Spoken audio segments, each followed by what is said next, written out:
Nós temos que saber lidar com as pessoas que estão ao nosso lado, nós temos que saber perguntar para Deus se a pessoa que está ao nosso lado é realmente quem está ao nosso lado. E depois de tudo isso, a gente tem que virar para Deus e perguntar para Deus: Deus, seja o meu coach, seja a pessoa que vai me guiar. Me guie, Deus, e descubra se realmente aonde você está é para você estar. Porque muitas vezes as pessoas começam a desanimar, que não está dando certo, e começa a resmungar com Deus, fala: Deus, mas eu estou fazendo tudo certo, mas está dando tudo errado. Mas você perguntou para Deus se aquela guerra é sua? Você perguntou para Deus se aquela batalha é sua? Você perguntou para Deus se aquela equipe é sua? Se eu virar para um peixe e falar sobe uma árvore, ele não sobe uma árvore. E por isso o peixe é um inútil. Agora eu coloco ele no mar e põe ele para nadar, que ele não vai se destacar. Então, a gente tem que começar a entender, começar a ouvir o que Deus tem para nós.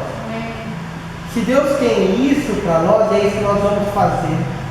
Porque muitas vezes nós somos soberbos, nós somos orgulhosos, não queremos fazer a missão que Deus tem para nós. Se Deus te escolheu para nós, como que eu posso falar que eu não vou fazer isso? Se eu não fizer a missão que foi dada a mim, não vai dar certo. Eu vou estar um peixe fora d'água. Eu vou estar lutando, eu vou querer ser um peixe querendo subir uma árvore. Isso vai trazer o quê? Frustração. Então nós temos que nos arrepender, nós temos que entender a batalha, nós temos que entender que o meio dessa batalha é mais importante do que o final.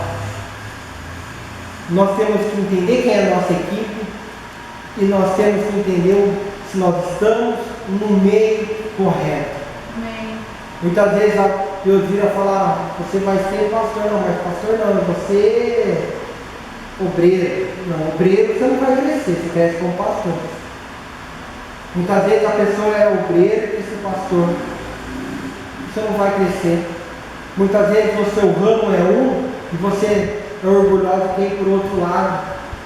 Se Deus te colocou nisso, é nisso que você vai prosperar. Amém. É nisso que você vai ser bem sucedido. É nisso que Deus vai te levantar.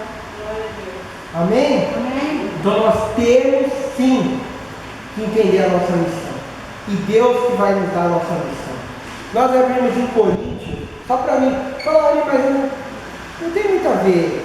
Né? Eu também posso escolher meu destino, eu posso escolher. Vamos lá em Coríntios então, já que a gente pode escolher certinho, se a gente se conhece. Qual Coríntios? 1 Coríntios 12, 18.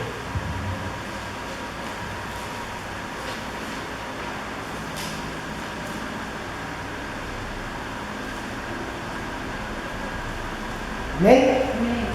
12, 18. Deus, porém, colocou os membros no corpo, cada um deles como quis. Eu não li aqui como nós escolhemos, como nós pensamos, como era mais certo para nós. Não. Ele colocou cada membro, ele escolheu cada fio de cabelo, ele escolheu cada parte de você, ele escolheu como seria o seu caráter, ele escolheu como você seria como ser humano. Então, se ele escolheu tudo isso, quem é a melhor pessoa para falar qual é a sua missão? O que você tem que fazer? Deus. Deus é a melhor pessoa para te falar como que vai ser você. Então a gente entendeu que nós estamos na nossa missão certa, a gente está com a nossa equipe certa, a gente se arrependeu, a gente entendeu qual que é a nossa missão, a gente entendeu como que vai ser a nossa batalha, entendeu como nós temos que batalhar, mas existe um pré-requisito. Isso é falado no Velho Testamento, é mostrado aqui e é mostrado quando Jesus vem. O pré-requisito para as coisas darem certo na nossa vida está no 7:3. apregou aos ouvidos do povo: quem for medroso volte e retire-se da região montanhosa de Gileade. Pré-requisito para servir a Deus: não ter medo. O contrário de fé não é incrédulo. O contrário de fé não é ateu. O contrário de fé é medroso. A pessoa medrosa não agrada a Deus. Amém? Amém. A pessoa medrosa, no meio dessa batalha, vai querer fugir. A pessoa medrosa, quando tiver um problema, ela vai embora. A pessoa medrosa tem medo de se entregar na mão de Deus. Porque se Gideão parasse e olhasse a realidade da situação, se Gideão parasse e olhasse a situação, ele ia embora. Eu ia embora. Eu sei que do outro lado tem um exército monstruoso, incontáveis, os camelos. Um pouco aqui atrás fala que os camelos eram incontáveis. Se os camelos eram incontáveis, imagina a quantidade de gente que não tinha para eles batalhar. E daí você vira para mim, olha para trás, tem 300 pessoas, não vai dar certo. Mas não, você não pode ter medo. Porque o medo vai afastar a gente da nossa vitória. O medo não vai deixar a gente ter coragem para ir concretizar o que Deus mandou na nossa vida. Porque se a vitória vem de Deus, se essa batalha, quem vai lutar por nós é Deus, então sempre a gente não vai conseguir entender racionalmente a nossa vitória. Porque aos nossos olhos ela é impossível. Os nossos olhos não conseguem ver o que os olhos de Deus veem. Aos nossos olhos, aquilo não vai dar certo. Deus fala: vai e faz isso, filho. Não, isso daí não deu certo, todo mundo fez, ela faliu, não vai dar certo. Faz isso que vai dar certo. Não. Não vai dar certo, não tem dinheiro, não dá. Não tem dinheiro, não vai dar certo. O medo vai te tirar da vitória. E você vai fazer o que aos seus olhos é confiável. Você vai fazer o que você acha que a sua força é capaz de fazer. E vai colocar Deus de lado. Então o medo não pode ter medo. O pré-requisito para vencer é não ter medo. Amém. É confiar em Deus. Amém? Amém. Eu queria ler João 10:12, lá no Novo Testamento.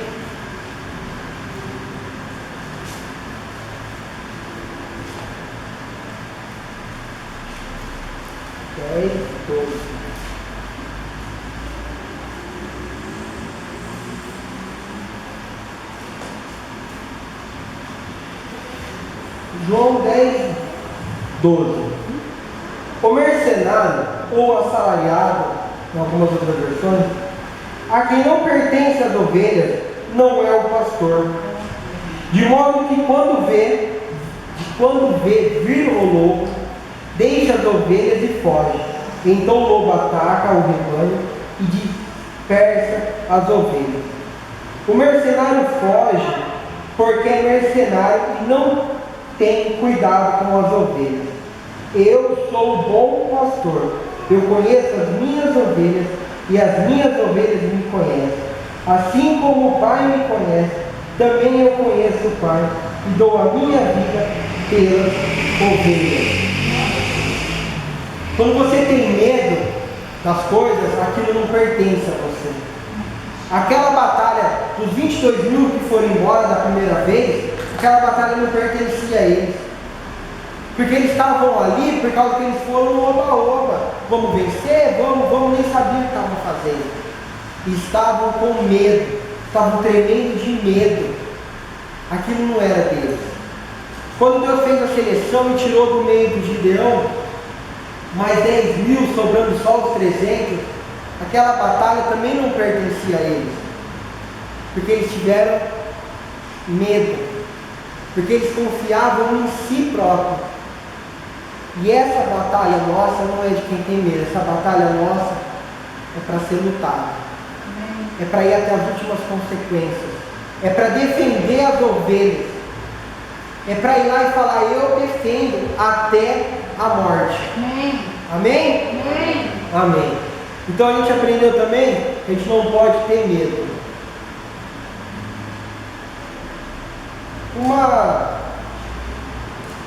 No final dessa história acontece o seguinte fator: Gideão e o seu ajudante ou o seu servo duvidaram também, mas Deus virou para eles e falou: vá até os seus inimigos e ouve o que eles estão dizendo. E quando Gideão desce lá até o vale onde eles estavam acampados, ele ouve uma conversa de duas pessoas conversando.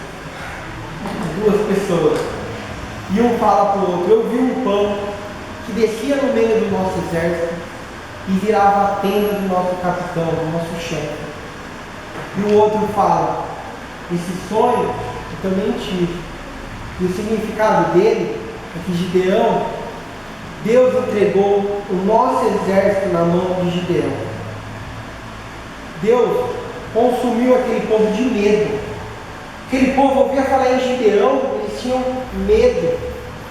Os inimigos, quando você entregar a sua vida a Deus, quando você entender que você tem que ser santificado, que você entender que a batalha que vai lutar essa batalha não é você, é Deus, quando você entender que você tem uma equipe correta, quando você entender que você não tem medo, antes de você terminar essa batalha, o seu inimigo vai ouvir falar de você, vai temer o seu nome.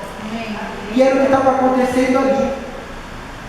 Daí Deus dá uma estratégia de louco. Deus vira para Gideão, Gideão volta, ouve tudo aquilo, se enche daquilo e volta aos 300. E divide os 300 em 3 equipes. 3 equipes de 100 pessoas. E ele pega, dá uma trombeta na mão de cada um vaso e uma tocha. Era para esconder a tocha dentro do vaso e se dividir os 3 no alto do vale. E quando desse meia-noite, na troca do turno, todos quebrariam os vasos, apareceriam com as tochas e tocariam as trombetas. E foi o que Gideão fez. Reuniu no vale, levou os vasos, levou a tocha e a trombeta. E quando ele quebrou aquela trombeta, na virada do vigia, quebrou o vaso e tocou as trombetas, e eles gritavam por Gideão e por Deus. E todos gritaram em voz alta e tocavam as trombetas. E os inimigos se levantaram com medo de Gideão. Uma parte fugiu. Essa parte que fugiu ali daquele povo eram os mesmos 22 mil lá atrás que estavam com Gideão, que se tivesse ali fugiria. Então as pessoas falam: mas por que Deus foi tão grato? Por que Deus também separou? Porque tinha um propósito. Aqueles que não foram, não eram para estar ali, aquela batalha não era deles. De alguma forma, eles não creram, eles não tiveram medo, eles fugiram. Então naquele exército gigante, existiam pessoas medrosas, então uma parte fugiu. A parte que não fugiu e ficou, se levantou para lutar, mas o medo era tão grande, a confusão era tão grande que foi colocada no coração deles, que eles começaram a ver o exército de Gideão no meio deles e começaram a um matar o outro. E Deus entregou todo aquele inimigo na mão do Gideão sem ter que matar uma pessoa. Depois Gideão foi atrás dos que fugiram e matou todos eles. Mas ali, a grande batalha, quando o exército mesmo foi enfrentar aquele exército numeroso, Deus entregou eles sem levantar uma espada. Amém. E é isso que Ele quer nos dizer. As nossas batalhas vão ser vencidas sem precisar levantar uma espada. Amém. As nossas batalhas já foram dadas para nós. A nossa vitória já está na nossa mão. Porque Deus lutou as nossas batalhas por nós. Deus estava na frente de Deus. E Deus quer estar na nossa frente. Deus quer lutar as nossas batalhas. Deus quer transformar o chão que nós pisamos em terra prometida. Aleluia. Deus quer transformar a nossa terra em terra que manda leite e mel. Amém. Se nós tentamos lutar as nossas batalhas, eu posso dizer isso com todas as propriedades do mundo. E eu acredito que muitos podem dizer. Quando nós tentamos lutar as nossas batalhas com as nossas próprias forças, a gente só ganha porrada e perde nessa batalha. Quando nós tentamos batalhar as nossas batalhas com as nossas forças, a nossa derrota já se foi. Amém? Amém. Então, vamos lutar as nossas batalhas. Deus quer que nós lutamos, mas com as forças dele. Amém. Sem medo, com ousadia, purificado, santificado, sabendo quem nós vamos servir, sabendo quem está ao nosso lado, porque quem estiver ao nosso lado está lá, porque foi escolhido por Deus. Amém? As pessoas com quem nós vamos aconselhar, as pessoas para quem nós vamos contar os nossos segredos, têm que ser pessoas escolhidas por Deus. Porque se nós escolhermos quem